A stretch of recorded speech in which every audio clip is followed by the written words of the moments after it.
सियासत में क्या बदकिस्मती से हो रहा है। 2006 में साग जमहूरियत बेनजीर भुट्टो साहिबा और नवाज शरीफ साहब ने दस्तखत किए थे। उसकी बुनियाद यही थी कि सियासी इंतकाम की जो सियासत है इसको खत्म किया जाएगा। बदकिस्मती से आज ये नहीं है। साग डार की सरबराही में और नवाज शरीफ की प्राइम मिनिस्टरशिप में 4.5 साल के बाद पाकिस्तान एक खतरनाक सूरत हाल से दो चार है। पाकिस्तान जो पहले मकरूज था उसको मजीद मकरूज बनाया।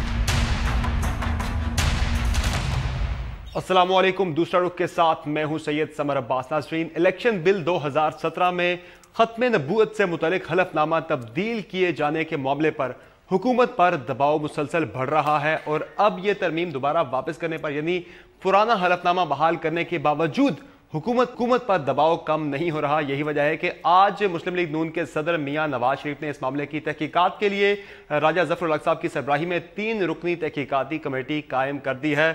दूसरी जानिब आज ही वज़ीर-ए-आज़म शाहिद खाकान अब्बासी साहब को मीसाक जमहूरियत बड़ी शिद्दत के साथ याद आया। उन्होंने कहा था कि ये एक ऐसे वक्त में हुआ था जब मियां मोहम्मद नवाज शरीफ साहब और बेनजीर भुट्टो साहिबा ने इंतकामी सियासत को ख़त्म करने के लिए मीसाक जमहूरियत पर दस्तखत किए थे और आज भी हमें इसी के तहत आगे बढ़ने की ज़रूरत है।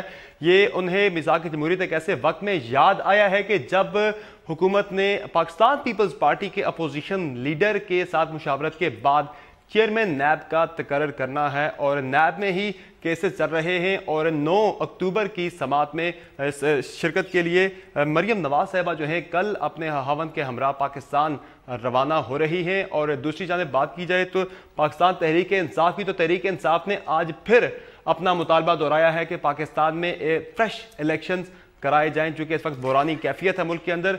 इस सारी सूरत हाल पर और सिविल मिलिट्री ताल्लुकात में अदम तवाज़ुन से मुतालिक भी जो अमेरिका ने तशवीश का इजहार किया, इस पर भी बात करेंगे।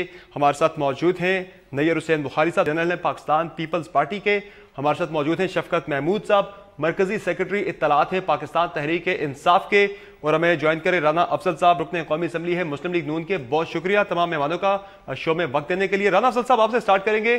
खत्म नबूवत से मुताल्लिक जो आपने तरमीम तो कर दी है कौमी असम्बली में, लेकिन इसके बावजूद एक तरफ शहबाज शरीफ साहब का यह मुतालबा के मुतल्लिका वजीर को बरतरफ किया जाए और बार बार वजाहतें पेश किया जाना हुकूमत की जानिब से। आज तहकीकाती कमेटी भी आपने बना दी है, तो क्या हुकूमत वाकई में इतने ज्यादा दबाव में है इस मामले को लेकर?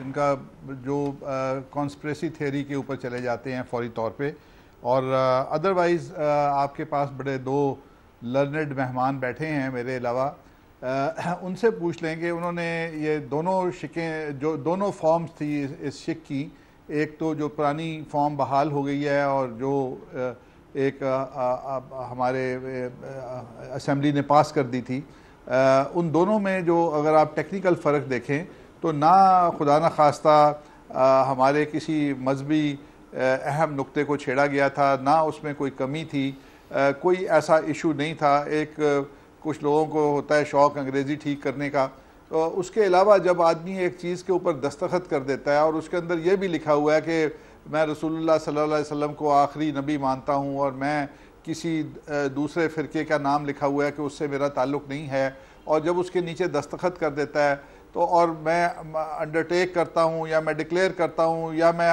हलफ उठाता हूँ, तो जब आदमी दस्तखत कर देता है वो एक हलफ होता है, वो सारा कुछ होता है। तो मेरे नज़दीक ये मामला खुदा न खास्ता इसमें कोई खुद इस्लाम के साथ, हमारे मज़हब के साथ कोई नेगेटिविटी नहीं थी, कोई गलत वो नहीं था, लेकिन इंटरप्रिटेशन की बात है तो उस लेकिन आपके नजदीक इसका मतलब है राना साहब, आपके नजदीक हलफनामे में और इकरारनामे में कोई फर्क नहीं है? अगर फर्क नहीं है तो फिर दोबारा से तरमीम क्यों की आपने कौमी असम्बली में? देखें, वो सबकी ख्वाहिश थी। मेरा मतलब, मेरा कहने का मकसद ये नहीं है कि वो ठीक था या ये ठीक था, हमने पुराना बहाल कर दिया। उसमें इंटेंशन, बदनीयती या उससे कोई फ़ायदा हासिल करना या कोई नुकसान पहुँचाना, ऐसी चीज़ मेरी नज़र में नहीं आई। लेकिन ठीक है, ये बहुत हसास मामला है और हमारे दिलों के बहुत करीब है। हमने कहा जो मेजॉरिटी की ख्वाहिश है, जो सब लोग चाहते हैं, उसको उसी के मुताबिक कर दिया जाए। लेकिन अगर आप उसकी बाल की खाल उतारें और उसको डिस्कस करें तो फिर आप इस पर ये डिस्कस हो जाए कि उसकी वजह से इस्लाम को क्या नुकसान था और जो अब हुआ है उसकी वजह से क्या फ़ायदा है, तो मेरा ख्याल है कि बहुत ज़्यादा आपको कोई मवाद नहीं मिलेगा। चलिए, मैं आपका नुक्ता ही सामने रखता हूँ नईर बुखारी साहब के, जो कि चेयरमैन सेनेट भी रह चुके हैं। बुखारी साहब, बात की राना साहब ने कि कोई ज़्यादा फ़र्क नहीं था, इकरारनामा था, हलफनामा है। अब तो वाकई इसमें फ़र्क नहीं है? कानूनी गिरफ्त की बात की जाए तो हलफनामे और इकरारनामे में क्या फ़र्क नहीं होता? देखें समर, राना साहब ने जिसको बड़ा सिंपल सा कहा गया, it's a very simple thing. In fact ये सिंपल बात नहीं है, और ख़त्म नबूवत पे हमारा ईमान है और उस पर दूसरी राय हो नहीं सकती। और अगर ये समझते हैं कि कोई ख़ास फ़र्क नहीं था तो फिर ये रिट्रीट क्यों किया इन्होंने, फिर ये दोबारा अमेंडमेंट क्यों लेके आए? उसकी ज़रूरत नहीं थी। और ये कॉन्स्पिरेसी थ्योरी की बात करते हैं। असल बात यह है कि हुकूमत को ये सोचना चाहिए और ट्रेजरी बेंचेस को सोचना चाहिए। सॉरी आपको इंटरप्ट, मैं लीगल नुक्ते की बात कर रहा हूँ। आई सॉलेमनली स्वेयर और I declare, I am coming to that. क्या है sir? I am coming to that. बात यह है कि इसको गवर्नमेंट को ये एग्जामिन ज़रूर करना चाहिए कि ये चेंजेस क्यों लाएगी और किसके कहने पे लाएगी। और जैसे आप फरमा रहे हैं कि जो कमेटी भी कॉन्स्टिट्यूट की है, देखें जो ओथ पे फॉर्मेशन है और डेक्लेरेशन है और सिंपल डेक्लेरेशन में फ़र्क है। तो एक चीज़ बंदा ईमान का ऐसा कहते हुए कि मैं ऑन ओथ कहता हूँ, और पर सिंपल डेक्लेरेशन में ऑब्वियसली फ़र्क तो है। और अगर ये फ़र्क नहीं समझते, इनकी कानूनी टीम ये समझती है कि नहीं था, तो फिर उसकी रहने देते। फिर ये क्यों इन्होंने विड्रॉ किया, कन्विंस करते फिर जो तनकीद कर रहे थे। तो मैं समझता हूँ, लेकिन एक बात ये इनको समझ आनी चाहिए गवर्नमेंट को कि क्या ज़रूरत क्या पड़ी थी कि जो एक नॉमिनेशन फॉर्म पे एक सॉलमनी अफर्म करना जो है वो लिखा हुआ है, तो उसको क्यों रिप्लेस किया गया, और उसकी कतन ज़रूरत नहीं थी। और जैसे एक और प्रोविजन भी इन्होंने रिपील की, और जिस रिपील का बेनिफिट भी एक फ़र्द को देने के लिए किया। हाँ। तो ये इतनी सिंपल बात नहीं है जैसी राना साहब कह रहे हैं। मैं समझता हूँ कि अभी ये कमेटी का भी आपने जिक्र किया, मुझे नहीं, आप नाम नहीं बताया आपने, राजा ज़फ़रुल हक साहब है इसमें, मुशाहिदुल्लाह खान साहब है और एहसन इकबाल साहब है। देखिए ये नॉन पार्टिजन कमेटी नहीं है। पार्लियामेंट्री कमेटी अगर बनानी थी तो अक्रॉस द बोर्ड जो और पॉलिटिकल पार्टीज़ की रिप्रेजेंटेशन है पार्लियामेंट में, उनके मेंबर्स भी होते। ये एक्विजिशन भी इनके खिलाफ है, इन्हीं की जमात के खिलाफ है, और तहकीकात भी यही करने शुरू गई। ये जज इन द ऑन केस बन गए ना। तो इसके लिए बेहतर बात थी कि ये कमेटी कॉन्स्टिट्यूट अगर की जाती तो स्पीकर कॉन्स्टिट्यूट करता है कमेटी, बजाय कि नवाज शरीफ साहब जो पार्लियामेंट का हिस्सा नहीं है, उन्होंने कहा है स्पीकर इस कमेटी को कॉन्स्टिट्यूट करते और ये तहकीकात की जाती।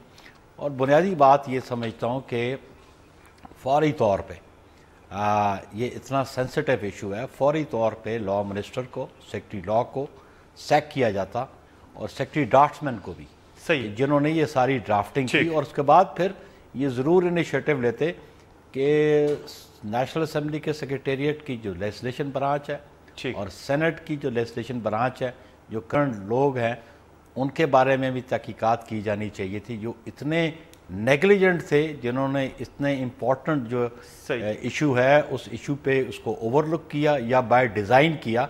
तो गवर्नमेंट इज रिस्पॉन्सिबल फॉर एक वसी पैमाने पे आप तहकीकात चाहते हैं। शफकत महमूद साहब, आपकी भी राय इसी पर मैं लेना चाहूँगा। ख़त्म नबूवत से मुताल्लिक जो हलफनामा तब्दील किया गया हुकूमत की जानिब से, उसमें कल शाह महमूद कुरैशी साहब ने लाहौर में सिराजुल हक साहब से मुलाकात के बाद एक मुतालबा किया था कि तहकीकात होनी चाहिए इस मामले के जिम्मेदार शख्स के तयन के लिए। तो आज मियाँ नवाज शरीफ साहब ने एक तहकीकाती कमेटी कायम की है, राजा ज़फ़रुल हक साहब सरबराही कर रहे हैं, जबकि मुशाहिदुल्लाह खान साहब और अपना एहसन इकबाल साहब इस कमेटी का हिस्सा हैं। तो अब मुतमईन आपकी जमात?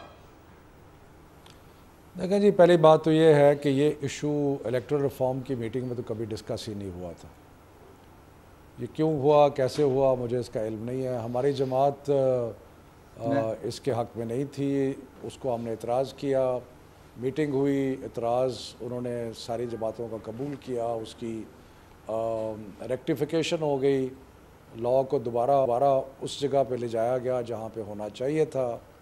हम सारे ख़त्म नबूवत में मुतफ़िक़ हैं और अब कमेटी बन गई है। जैसे बुखारी साहब कह रहे थे, ये कमेटी तो उनकी अपनी है, लेकिन मेरा ख़्याल है कि अब ये मामला बहुत सेंसिटिव है, आप लोगों के लिए भी है। क्योंकि आप अंडरस्टैंड कर रहे हैं कि इसके रिपरकशंस क्या हो सकते हैं। अगर आप नहीं कर रहे तो आपको अंडरस्टैंड करना चाहिए। मैं आपको मीडिया को कह रहा हूँ। तो इसलिए जो ख़राबी हुई थी वो दूर कर ली गई है। इंक्वायरी कमेटी बैठी है, ऑल्दो वो सारी पार्टियों की होनी चाहिए थी, मैं बिल्कुल उससे एग्री करता हूँ, लेकिन रेक्टिफिकेशन हो गई है, जो होना चाहिए था वो हो गया है। तो इसलिए मेरा ख्याल है कि इसमें यकीनन जिसने भी किया उसने सही नहीं किया, और यकीनन ये क्यों किया गया मुझे तो उसका लॉजिक भी अभी तक समझ नहीं आया कि उसका लॉजिक क्या था। लेकिन इसमें हर किसी को ज़िम्मेदार होना चाहिए। आपको पता है कि पहले इन मामलात पे क्या क्या होता रहा है, तो इसलिए हर किसी को ज़िम्मेदारी का मुजाहरा करना चाहिए। जिन्होंने गलतियां की उनको भी ये नहीं करना चाहिए था, और बहरहाल यही इसको इस तनाज़र में ही देखना चाहिए। यानी आप शहबाज शरीफ साहब के उस मुतालबे के साथ आप इत्तफाक नहीं करते जो उन्होंने मुतालबा किया था कि मियां नवाज शरीफ साहब एक्शन लें उसके खिलाफ जिसने कोताही बरती, ये तरमीम लाई? मैं उनके अंदरूनी मामलात हैं, एक्शन लेना चाहिए सबके। हम तो कहते हैं ये नाअहल गवर्नमेंट है, इनकॉम्पिटेंट गवर्नमेंट है, इसके सारे को फारिग होना चाहिए। मैं तो कहता हूँ कि ये सारे किसी काम के नहीं हैं। इकॉनमी को डबो दिया है इन्होंने, इतनी बुरी हालत इकॉनमी की आज तक कभी नहीं देखी जितनी आज है। 83 बिलियन का कर्जा, पीपल्स पार्टी की भी कोई इतनी अच्छी हुकूमत नहीं थी। 21 अरब या 22 अरब उनके जाने के बाद इन्होंने डॉलर्स का कर्जा मज़ीद चढ़ा दिया है। एक्सपोर्ट्स हमारी 21 बिलियन पे आ गई हैं, इंपोर्ट्स 53 बिलियन पे पहुंच गई हैं, 32 बिलियन का डेफिसिट हो गया है। तो मकसद ये है कि ये तो इस काबिल नहीं है कि इनमें से कोई वज़ीर कोई मशीर जो है वो रहे। आप इनकी परफॉर्मेंस पार्लियामेंट में जो है हमें रोज़ नज़र आती है, ना कोई इंटरेस्ट लेता है ना कोई आता है। अब ये 53 रुकनी कैबिनेट है, वो आपने देख लिया, जिस तरह इनके अंदर फूट पड़ी हुई है वो भी आपको नज़र आ रहा है। उस दिन 4 फेडरल मिनिस्टर वॉकआउट कर गए। तो इसलिए मतलब मैं तो ये जो बाकी मामलात हैं ये ठीक है, इम्पॉर्टेंट है, अनइम्पॉर्टेंट नहीं है। लेकिन आप इनकी एक वज़ीर की बात करते हैं, मैं तो कहता हूँ सारे का सारा कुंभा जो है उसको फारग होना चाहिए। ठीक है, आपको इसी के साथ एक ब्रेक के बाद हम बात करेंगे मीसाक की जमहूरियत की। आज वज़ीर आज़म साहब को बड़ी शिद्दत से याद आई और इसकी टाइमिंग जो कि काफ़ी ज़्यादा इंपॉर्टेंट है, इस पर बात होगी छोटे से ब्रेक के बाद।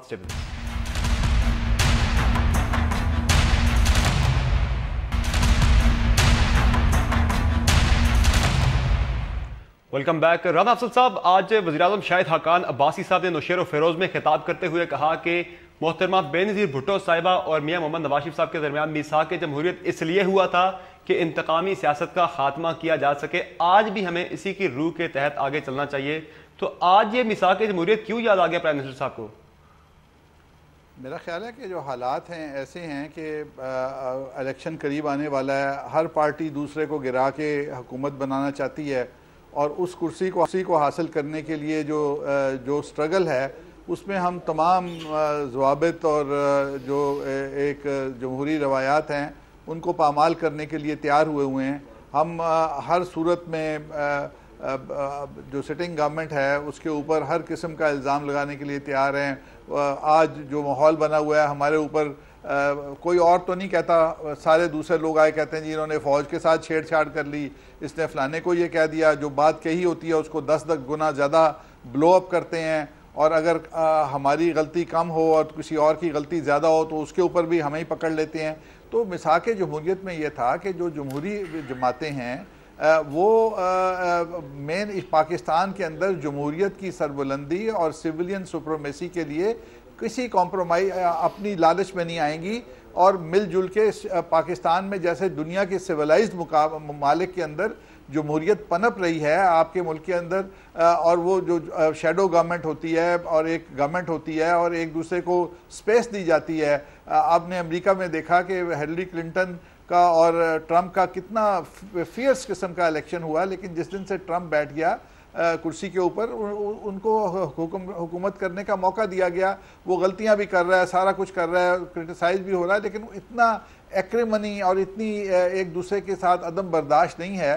तो ये एक अच्छी बात है, इसको जब भी आप याद कर लें हमारे मुफाद में है।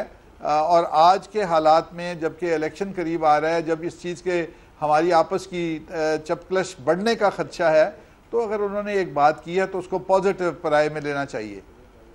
सही है, बिल्कुल एक ज़बरदस्त एक पॉजिटिव एक मुआहदा था मिसाक जमहूरियत। बुहारी साहब, टाइमिंग बड़ी इंपॉर्टेंट है कि जब वज़ीर-ए-आज़म साहब को मिसाक जमहूरियत याद आया है, नून लीग के वज़ीर-ए-आज़म ने पाकिस्तान पीपल्स पार्टी के कायदे हिज़्ब इख्तिलाफ के साथ मुशावरत के बाद चेयरमैन नैब का तकर्रर करना है, और वो भी एक ऐसे वक्त में कि जब शरीफ ख़ानदान के ख़िलाफ़ नैब में केसेस चल रहे हैं। तो कितनी इंपॉर्टेंट है ये टाइमिंग? देखिए, इसमें दो बातें हैं समर। एक है चार्टर ऑफ डेमोक्रेसी और सेकंड है अपॉइंटमेंट ऑफ चेयरमैन नैब। दो बातें। अभी मुस्लिम लीग नून अगर ये एक्सपेक्ट करती है और वो डिमांड करती है कि जी हम डेमोक्रेटिक नॉर्म्स पे चलें और उनको फॉलो करें, तो इनको याद दिलाते हैं कि ये जो ट्रस्ट का जो ब्रीच हुआ, इसका आगाज़ हमने पाकिस्तान पीपल्स पार्टी ने नहीं किया। जब पाकिस्तान पीपल्स पार्टी गवर्नमेंट में थी और जो एटीट्यूड था शहबाज शरीफ साहब का, जिस अंदाज से वो तकरीरें करते थे और पेट से निकाल लेंगे, ये कर लेंगे, वो कर लेंगे, और फिर मेमो गेट वाला इशू जो है, तो मोहतरमा बेनज़ीर भुट्टो। सर माजरत, मियाँ नवाज शरीफ साहब तो तनकीद आपकी जमात पे करते हैं, उंगली आपकी जमात पे उठाते हैं। वो कहते हैं हम नहीं हटे, पीपल्स पार्टी हटी थी एनआरओ से, एनआरओ करके मिसाक जमहूरियत से। नो नो नो, बिल्कुल। उसमें बात यह है कि अगर एनआरओ ना हुआ होता तो मियाँ नवाज शरीफ आज भी इस मुल्क में ना होते। तो हमें तो पूछ वो के कर पोलिटिकल लाइक मेरी अब let me finish it Rana साहब, ये आज अल्टीमेट बेनिफिशरीज आप बैठे हुए हैं एनआरओ के, हम शायद हों कि ना हो। बात यह है कि आप तो 10 साल का एग्रीमेंट और कौम से छुपाते रहे आप कि हमारा कोई एग्रीमेंट नहीं है, फिर आपने कहा 5 साल का है। तो मोहतरमा बेनज़ीर का इनिशिएटिव था, पॉलिटिकल विजन थी, और हमने नवाज शरीफ को निकाला, उसको निकाला मुशर्रफ को, आपका कोई एफर्ट नहीं था। और उस पर इनिशिएटिव पाकिस्तान पीपल्स पार्टी ने लिया, उसकी वर्दी उतरवाई। अगर उसकी वर्दी ना उतरी होती तो शायद आज भी सूरत हाल यहाँ पे जुमहूरी अदारे नहीं होते। और आपने तो बायकआउट किया इलेक्शन का, 2008 के इलेक्शन का, और आपने एक इत्तेहाद बनाया जिसमें जमात इस्लामी, पीटीआई, ये सारी जमातें और नेशनलिस्ट थे, लेकिन आप ने फिर वो इलेक्शन कंटेस्ट किया और आप इस मुल्क में इक़्तिदार का हिस्सा बने, प्रॉमिस में आपकी गवर्नमेंट बनी, आपकी वापसी हुई, तो पॉलिटिकल मूव्स थी। और हमने एनआरओ करके हमने कोई अपनी ज़ात के लिए बेनिफिट नहीं उठाया। पाकिस्तान के जितने लोग जमहूरियत पे यकीन और बिलीव करते थे वो सारे बेनिफिशरी हैं, वरना आज अगर जनरल मुशर्रफ वर्दी में बैठा होता तो कौन यहाँ पे जमहूरी अदारे होते और कौन सा जमहूरी अदारा होता। सही। तो बात यह है कि अब इनको याद आ रहा है चार्टर ऑफ डेमोक्रेसी, अब तो ट्रस्ट डेफिसिट है मियाँ साहब पे, मियाँ साहब की जमात पे कोई दीगर जमात ट्रस्ट करने को तैयार नहीं है कि ये मुआहदे करते हैं और फिर उससे इनराफ कर जाते हैं, फिर ये गलत बयानी करते हैं, कौम के सामने सच नहीं लेके आते, इसलिए इन पे आप ट्रस्ट करने वाला कोई नहीं है। सही है। शफकत महमूद साहब, आपकी जमात तो पहले ही इल्ज़ाम लगा रही है कि चेयरमैन नैब के तकर्रर के मामले पर पाकिस्तान पीपल्स पार्टी और नून लीग में मुकमका होने जा रहा है। तो ये जो आज सीओडी याद आ गया है नून लीग को, क्या ये इसी तनाजुर में याद है? आपको क्या लगता है? देखिए सबर, एक फ़लसफ़ियाना सतह पर मिसाक जमहूरियत एक बहुत अच्छी चीज़ है, सारी जमातों का होना चाहिए, ख़ास तौर पे ऐसे मुल्क में जिसकी तारीख़ में बहुत जमहूरियत के अंदर अप एंड डाउन आते रहे हों। तो इसलिए बड़ी अच्छी बात है कि मिसाक जमहूरियत फ़लसफ़ियाना अंदाज़ की बात कर रहा हूँ। जो मिसाक जमहूरियत पीपल्स पार्टी और PMLN ने किया, उसमें बहुत सारी अच्छी चीज़ें भी थीं, बहुत सारी ऐसी चीज़ें थीं जो कि जिन पे एतराज़ उठाया जा सकता है, लेकिन उसकी काट छांट करने के अलावा को एक तरफ रख के मैं बुखारी साहब से 100% एग्री करता हूँ कि एक तरफ तो ये अदारों के साथ फुल तसादम करने चले, जिस तरीके से नवाज़ शरीफ साहब और उनके चंद हवारी, मैं समझता हूँ कि PMLN में बहुत सारे लोग ऐसे हैं जो कि उनसे एग्री नहीं करते नवाज़ शरीफ से, और जो नवाज़ शरीफ का पोस्चर है, जिस तरीके से वो ख़ास तौर पे इस्टेब्लिशमेंट को टेक ऑन कर रहा है, बहुत सारे लोग नून लीग में उससे एग्री नहीं करते, लेकिन वो चंद लोग हैं जो उनके इर्द गिर्द हैं, मरीम साहबा हैं, बाकी। तो उस एक तरफ तो ये बुछाड़ आप कर रहे हैं और दूसरी तरफ आपको सडनली ख्याल आ गया कि सारी सियासी जमातों को साथ लेके चलना चाहिए। तो पहले आपने मिसाक जमहूरियत की बात कर दी। तो मेरा ख्याल है कि ये तो एक इंतहाई सिनिकल मूव है जिसके अंदर आप अपने मुफाद की खातिर और एक ख़ास तनाज़र में जो आजकल का माहौल है पाकिस्तान में, यानी शफकत साहब आपको लगता है कि जो एक महाज आराई की कैफियत है, नून लीग अदारों के साथ टकराव की एक जो उनकी पॉलिसी है, उसमें वो पीपल्स पार्टी का काना इस्तेमाल करना चाहते हैं? सिर्फ पीपल्स पार्टी का नहीं, उनकी तो कोशिश होगी कि अगर पीपल्स पार्टी उनके साथ इस चीज़ में राज़ी हो जाए, जो कि मुझे लगता है शायद ना हो, तो ये बाकी जमातों को भी साथ मिलाएंगे। ये 62, 63 को अमेंड करके या फिनिश करने की भी कोशिश करेंगे। ये और कई चीज़ें करेंगे, को बैक डेट से कुछ चीज़ें करेंगे, जो कि सारा मकसद तो देखे ना, पार्टी का जो वाज़ेह मकसद नज़र आ रहा है, मैं पार्टी नहीं कहूँगा, चंद पार्टी के अंदर चंद एक टोले का जो वाज़ा मकसद नज़र आ रहा है, वो ये आ रहा है कि हर तरीके से नवाज़ शरीफ को बचाना है और नवाज़ शरीफ को बचाने के लिए जो भी करना पड़े वो करने के लिए तैयार हैं। कानून में तब्दीली, आइन में तब्दीली, उसके लिए कुदरती बात है उनको पीपल्स पार्टी की बहुत ज़रूरत है, क्योंकि सेनेट में पीपल्स पार्टी की मेजॉरिटी है, यानी कि अपोजिशन की मेजॉरिटी है, इसलिए वो ये सारा कुछ करने की कोशिश करेंगे। बहरहाल हमारी तरफ से हम किसी मुकाम में कोई शामिल नहीं होंगे और नून लीग जिस डगर पर चल रही है, ये मुल्क के लिए ख़तरनाक डगर है। ठीक है, के साथ यहाँ एक ब्रेक लेंगे। ब्रेक के बाद हम बात करेंगे नैब केसेस की, कि जिनमें शरीफ खानदान के खिलाफ केसेस की समाअत, अगली समाअत जो है वो 9 अक्टूबर को होनी है और रिपोर्टेडली मरियम नवाज साहिबा कल इसी समाअत में शिरकत के लिए पेश होने के लिए पाकिस्तान आ रही हैं। इस पर बात होगी छोटे से ब्रेक के बाद। Stay with us.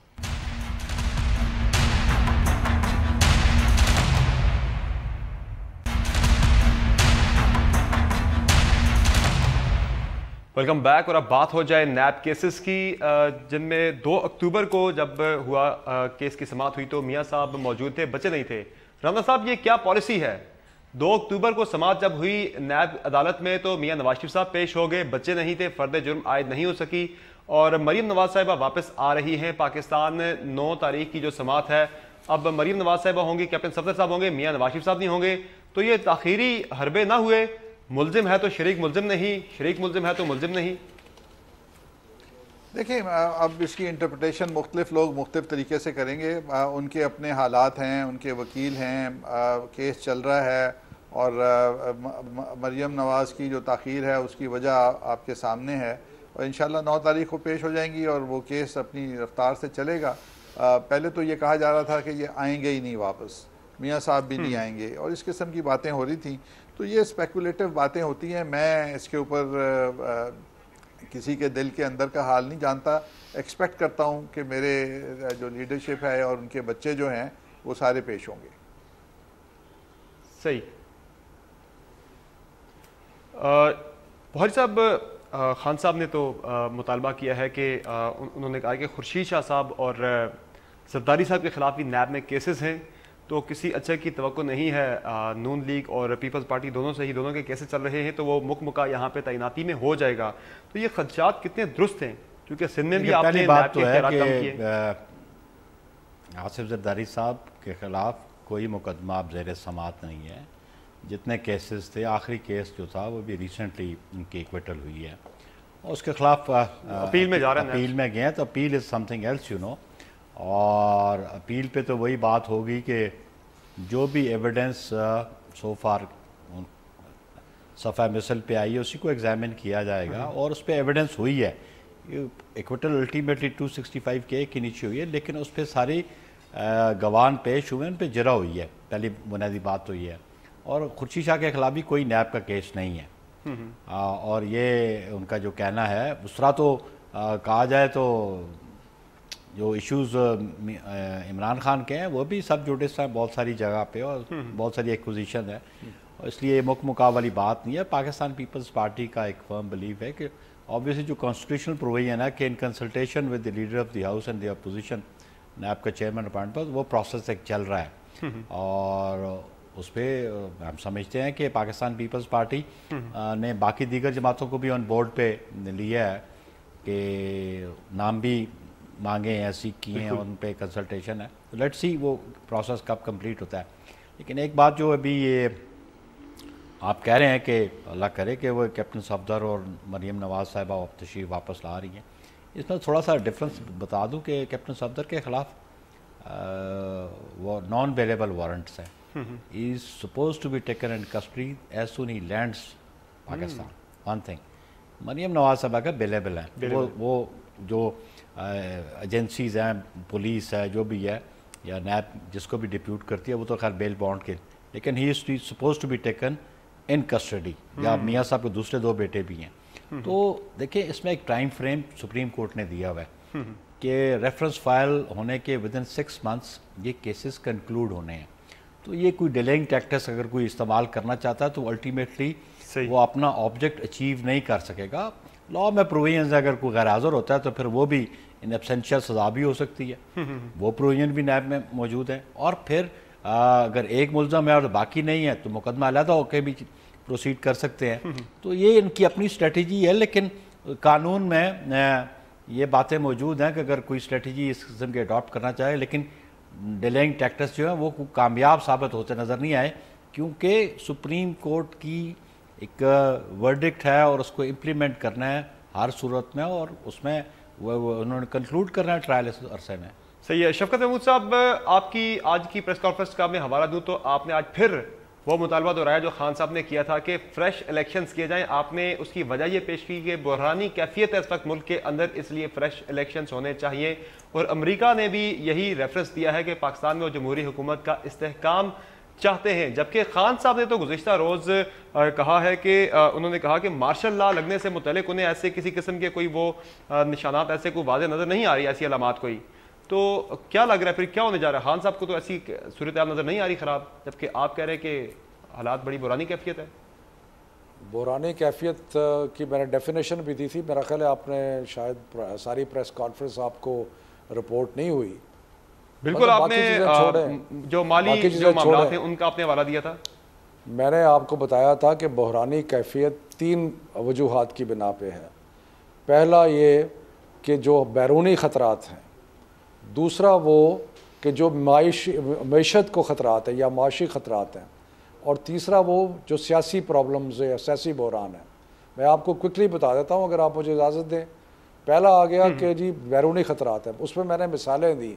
आज अमेरिका का जो सेक्रेटरी ऑफ डिफेंस है वो कहता है कि डिस्प्यूटेड टेरिटरी से जेम मैटिस कहता है कि सी पैक जो है वो डिस्प्यूटेड टेरिटरी से गुजरा है, यानी कि उसने इंडियन नैरेटिव को भारत की ज़बान बोली। उसके बाद जनाब इंडियन एयरफोर्स का जनरल कहता है वो आपके न्यूक्लियर एसेट्स को टारगेट करेगा।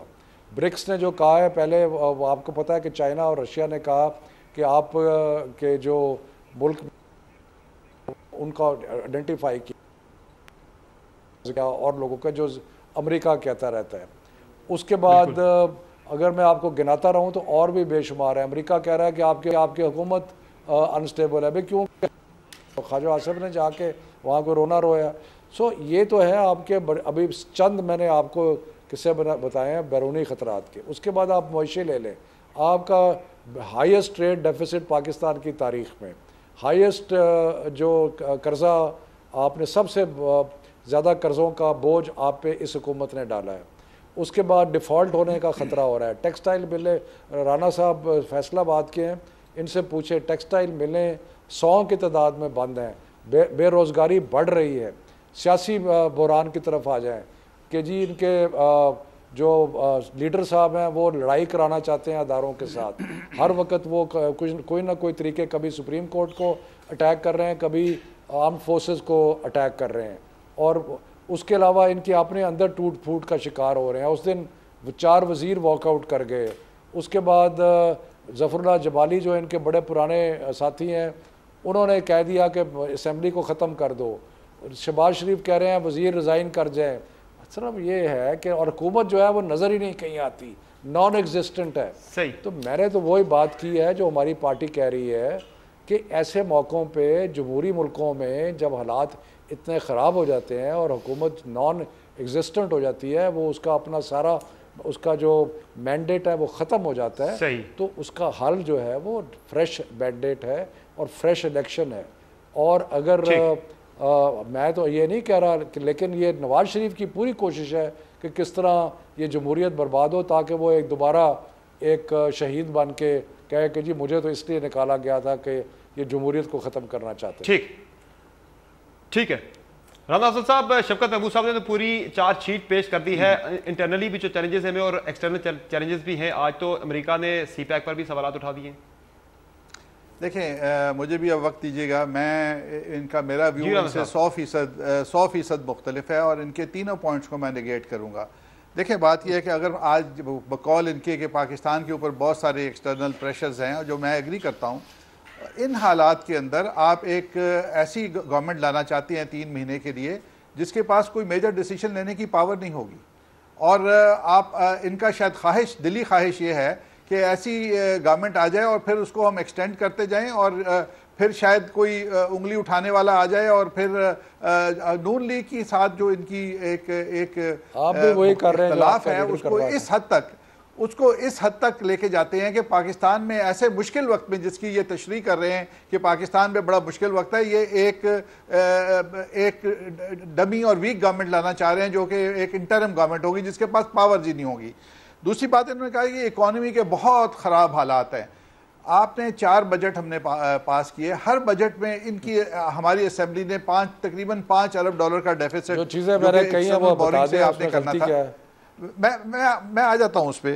तो देखें, अब आज आप पाकिस्तान के अंदर टैक्स आप 2 ट्रिलियन से 4-4.25 ट्रिलियन पे जा रहे हैं। आपका जो लोन्स हैं वो within the 60% debt limitation responsibility act का जो एक शर्त है उसके अंदर हैं। जो डेफिसिट आजकल बहुत ज़्यादा जिसका चर्चा हो रहा है वो सिर्फ एक अकाउंटिंग इशू है कि जो कस्टम क्लियर होती हैं चीज़ें CPEC प्रोजेक्ट्स की, 2 महीने के रिजर्व रह गए, वो पाकिस्तान में इंपोर्ट गिनी जाती हैं लेकिन वो हमारे पास FDI में अभी डिक्लेयर नहीं हो रही।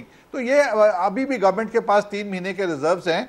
और फिर ये कहना टाइम बड़ा कम है, मैं चाहूंगा बुखारी साहब कंक्लूडिंग में बात अपने शॉर्टली अपना सॉल्यूशन दीजिएगा। PTI ने भी दे दिया है, नून लीग ने भी दे दिया है, आपकी तरफ अब देखिए बात यह है कि ये इकोनॉमी से लेके लॉ एंड ऑर्डर सिचुएशन और फॉरेन पॉलिसी, ये सारी बातें जिन्हें आपने कहा चार्जशीट किया, ये सारे बातें दुरुस्त है। लेकिन एक बात कि आप मुतालबा उससे कर रहे हैं कि जो जहाँ पे सेनेटी प्रिवेल करे और सिस्टम को चलाना चाहें, ठीक, और जो शख्स सिस्टम की कंटिन्यूटी पे बिलीव ही ना करता हो, अब असेंबलियों को डिसॉल्व करना इख्तियार सिर्फ प्राइम मिनिस्टर के पास है, ठीक है, और किसी के पास है नहीं है। तो वो लीडरशिप जो है जिससे असेंबली डिसॉल्व करनी है उसको समझ आनी चाहिए कि वो मुल्क के हालात ऐसे हैं और फ्रेश मैंडेट होना चाहिए। लेकिन शफकत साहब उस शख्स से मुतालबा करके जिसके पास इख्तियार है असेंबलियां डिसॉल्व करेंगे, और तो 58 भी ऐसा नहीं है कि और डिसॉल्व कर दे। मैं नहीं समझता हूँ कि उस तरफ कोई सेनेटरी प्रिवेल कर रही है और वो फ्रेश मैंडेट के लिए जाए। चलो ठीक है, बहुत शुक्रिया तमाम मेहमानों का शो में वक्त देने के लिए। नाज़रीन, आज के शो में इतना ही। फीडबैक जरूर दीजिएगा, इजाजत दीजिए, अल्लाह हाफिज।